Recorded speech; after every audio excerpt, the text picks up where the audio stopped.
is Sweet June 2010, coming back at you with another interesting video topic. This video, I like from time to time, I like to do getting a witness in on here. I like to do spiritual videos to give you guys some spiritual enlightenment and encouragement. And this one is, I want to talk about, it's very important, especially in this day and time that we're living in. I want to talk about Satan. Satan is real. Satan is real. A lot of people wonder why a lot of bad things happen in the world, and people wonder why there's sickness, and they wonder why there's death. And believe it or not, a lot of it has to do with Satan. Now, I won't say Satan is to blame for everything, but he is, he takes a lot of blame for a lot of stuff. I want to share a couple scriptures with you. And the first scripture I'm going to read is that I want to share with you is in 2 Corinthians 4, verse 4. And that reads, "In whom the God of this world hath blinded the minds of them which believe not, lest the light of the glorious gospel of Christ, who is in the image of God, should shine upon them." So in that scripture basically is talking about Satan is the god of this world. He is the god of this world. A lot of people think that, I'm going to share the other scripture first, but first I want to talk about that one. A lot of people think that Satan is underneath us, that he's underground. And Satan is not underground, he's on the earth. Satan was hurled out of heaven. He used to be an angel in heaven, and he was hurled out of heaven onto the earth. And ever since he got hurled onto the earth, he's been in kind of like this competition with Jehovah God to see how many people that he can get on his side of the fence. That was the whole thing about Job. I love that account in the Bible. I don't know if you guys ever read about Job in the Bible, the account of Job, but I absolutely love that account in the Bible where Satan actually asked God, because Job was one of Jehovah God's most faithful servants. So, to make a long story short, he's like, well, I bet you if you take everything from him, he won't serve you anymore. So Jehovah God said, okay, put him to the test. Because Job was one of God's most faithful servants. So actually, Satan came to God and asked for God's permission to put Job to the test. And so he did. And, Job went through some stuff that we could never imagine going through. He had a lot of kids. He lost all his kids. He lost all his cattle. Back then, cattle and everything was the equivalent to having money, because they didn't have paper money back then in those days. So if you had apparently if you had a lot of cattle and stuff like that, that was the equivalent to having a lot of money, a lot of wealth. The more cattle and everything you had was more wealth, because you could trade.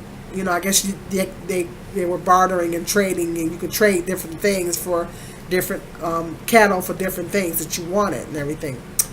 So he had a lot of cattle, which means he was wealthy. He had a lot of kids, he had a lot of children, and so Satan did everything that he could to him. He took away all his children, he took away all his cattle and everything, and so he was poor, and he came down with diseases and boils and everything, and Job didn't understand why everything was happening to him. He would be just like anybody else. He would be questioning it.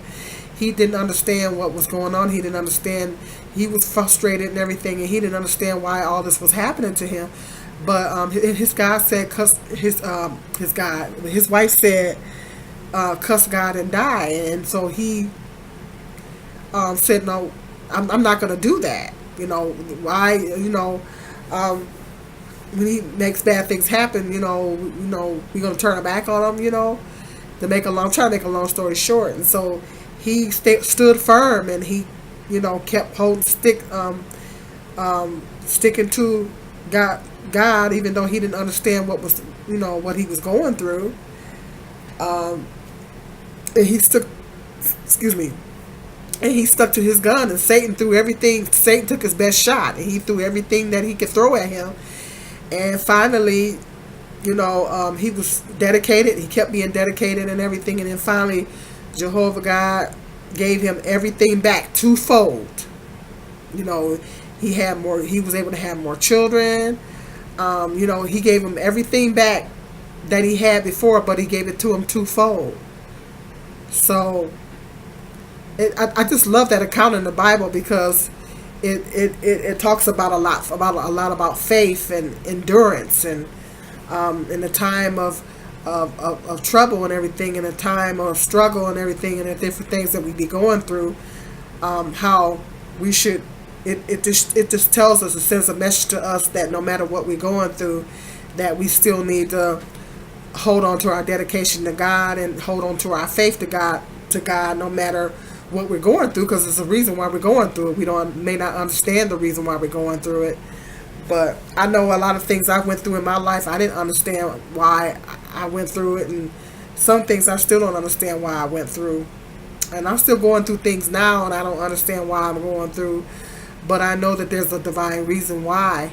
And so I just try to keep holding on to my faith, and I try to keep that. I love that account of Job. I don't know if you guys ever read that account, but I love that account of Job. It's one of my favorite accounts in the Bible, because I just look at his endurance, and how he Satan took his best shot, and he threw all kind of stuff at him, and he just, most of us, if we lost all of our kids or whatever, we would be, how do you process that?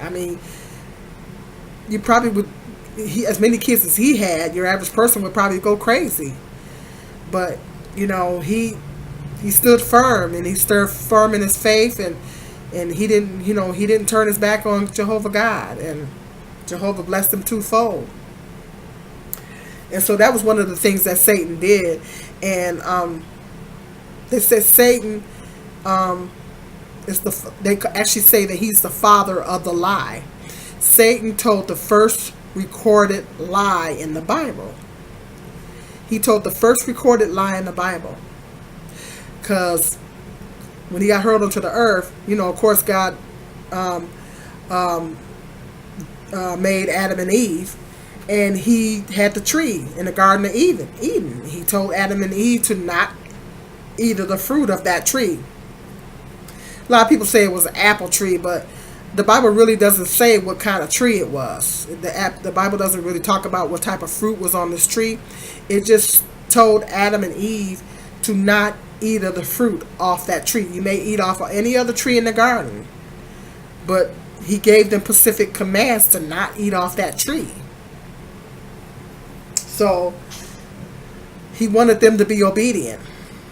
So Satan came along in a form of a serpent, a snake or whatever, and he told them, go ahead and eat the fruit, think for yourself. You get the ability to think for yourself and everything, just go ahead. It ain't nothing, no harm in it. Go ahead and do it, And Eve ate the fruit, and then talked Adam into eating the fruit. Well, they were disobedient. At that point, they were disobedient. When God created Adam and Eve, they were perfect. They were perfect, and He created them to not die. He created them to not get sick. When you're perfect, when you think of being perfect, you think of being in perfect health. And if you're in perfect health, then you're not going to think of death. So when He created them in perfect health, and He created them not to die, you know. So that means that death is not natural. And so when they were disobedient and took the forbidden fruit, they brought sickness and death. That's why we are the descendants of Adam and Eve. And this is the reason why we get sick, and this is the reason why we die. It's because of the disobedience of Adam and Eve. You know, we got aches and pains, high blood pressure, cancer, and all this stuff, the sickness that we get. We weren't supposed to, Jehovah God didn't create us to die. And it was because of Adam and Eve that were disobedient, and they ate of that tree that he told them not to eat of, that brought upon sickness and death. Sickness and death will come upon you, and your descendants following you. So we're the descendants of Adam and Eve, all of us, no matter what color. We're the descendants of Adam and Eve, so we got death and sickness put upon us. And so that's why people get sick, we get sick, and we die, and we grow old. So that's what Adam and Eve did. I think they lived now don't quote me on this, I'm not sure, but I think they lived like 900 years, because Jehovah God allowed them to multiply the earth, but they winded up getting old and they winded up dying eventually. Our lifespan is 10 times shorter than that. Most of us don't even live to be 100 years old, So, and that's because of Adam and Eve. Adam and Eve shortened our lifespan. They brought sickness upon us, and they brought death. And that's because Satan told the first recorded lie in the Bible. He told the first recorded lie. He told them that it was okay of them to eat of the tree, that nothing bad was going to happen, nothing bad was going to become of it. They would get the opportunity to think for themselves, and all. He said all this positive stuff that would happen as a result of them eating off this tree. Well, that was a lie. He couldn't have been further from the truth. So they apparently fell for it, and they allowed Satan to deceive them. So Satan was responsible for the first recorded lie in the Bible. Then I'm going to share with you another scripture. And this scripture is Revelation 20, verse 3. And it reads, "And cast him unto the bottomless pit, and shut him up, and set a seal upon him, that he should deceive the nations no more, till the 1,000 years should be fulfilled. And after that, he must be loose a little season." So that scripture is talking about, oh, my nose itches bad. That scripture is talking about Satan when Jesus comes back, because Jesus is gonna come back. When they talk about God's kingdom coming, they're talking about God's kingdom come. Jehovah God is going to let his son Jesus know that it's okay to come back down to the earth. That's going to be the second coming of Christ, and he's going to come back down to the earth. And when he comes back down to the earth, Satan will be in prison. That's what that scripture means. That means that Satan will be put in prison for 1,000 years. And after 1,000 years, he will be let out for a time. Now, I'm reading this, mind you, out of the King James Version. This is the King James Version of the Bible that I'm reading this out of, just in case you want to know. That he will be in prison for 1,000 years. And then after that, he will be let out for a time.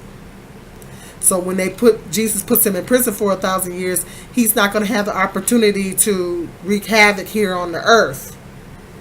And that's going to give Jesus, and that's going to give the righteous. The Bible says the righteous will inherit the earth and dwell upon it. So the righteous, after the resurrection, there will be a resurrection, and then the righteous will inherit the earth. And the righteous people will be responsible for cleaning up the earth and returning the earth back to a perfect paradise. I don't know where that scripture is, but it says the meek shall inherit the earth and dwell in it forever. So a lot of people think that when you die, you go to heaven. You either go to heaven or you go to hell. Well, the Bible says only 144,000 people is going to heaven. And a lot of people think that when the end of the world comes, they say the end of the world, they think that the world is going to be destroyed. Well, no, Jehovah God created the world, so he's not going to allow it to be destroyed. Not completely. It will be messed up and it will be damaged, but it won't be destroyed. So, that's just like if your house burns down and you accidentally burn your house down and the house is still standing, or not, let's say you don't burn it down, let's say it catches on fire. Well, but it's still standing and everything. You got your windows and everything, but it's it's still intact.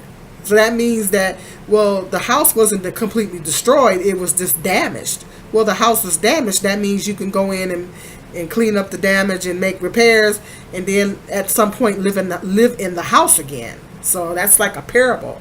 The earth will be damaged, but it won't be destroyed. So God didn't create the earth to destroy it. So a lot of people think that, but that's not what's going to happen. And so Satan will be in prison for 1,000 years. But another thing that I want to clear up is Satan. Yes, Satan does cause a lot of bad things to happen, but he doesn't cause everything. Jehovah God gave us a freedom of will. A lot of things happen as a result of people making bad decisions for whatever reasons. People are not making wise decisions. People just decide in their mind that they want to do evil things. That they want to do, instead of doing righteous things, they're doing evil things. So, not everything is Satan, but a lot of things is Satan that happens in the world. And when Jesus come back, he will set the record straight. Satan will be in prison for 1,000 years. But Satan's like, he's trying to see in how many people that his time is short on the earth. Because he knows when Jesus come back, he knows he's done. He's done. And he knows that Jesus is going to deal with him when he comes back. So we're close to the end of this system. So he knows that his time is running short. So he's turning up the heat. And that's why it seems like things are getting really, really bad right about now. If you notice that things are getting bad, there seem to be, I know I'm almost 50 years old and it's bad. It's worse. Things are as bad. I mean, I've never seen things as bad. Put it that way. And that's because Satan knows it's his time. He knows that his time is short. So he's turning up the heat. Now I think that even racism, he's even using racism as a tool. He's pulling out all the stops. He's using every resource that he can use. So because he's trying to see how many people that he can get on his side of the fence. Now, I might talk more about this. This is a good topic. May talk more about this, so stay tuned. I'm going to be doing more spiritual videos coming up. So I think it's some good information to share with you guys. Something to meditate on, something to think about. Food for thought.